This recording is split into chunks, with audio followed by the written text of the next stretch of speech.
ಹತ್ರನೂ ಮಾತಾಡಬಾರ್ದು. ಮಾತಾಡ್ಬಾರ್ದ? ನನ್ ಕೈಲ ಆಗಲ್ಲ. ನಾನ್ ಬೇಕಾದ್ರೆ ಊಟ ಬಿಟ್ಬಿಡ್ತೀನಿ, ಉಸಿರಾಡೋದು ಬಿಟ್ಬಿಡ್ತೀನಿ, ಆದ್ರೆ ಮಾತಾಡ್ದಿರೋಕ್ಕಾಗಲ್ಲ. ನಿನಗ್ ನನ್ ಮೇಲೆ ನಿಜವಾಗ್ಲೂ ಪ್ರೀತಿ ಇದೆ ಅಲ್ವಾ?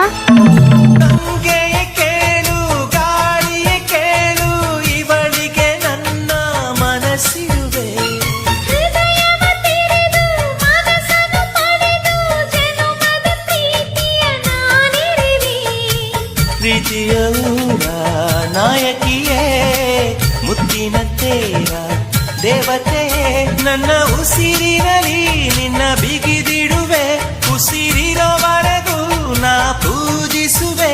ಈ ಆಸೆಗೆ ನಂತೀಯ, ನನ್ನ ಭಾಷೆಗೆ ಹೂವಂತೀಯ.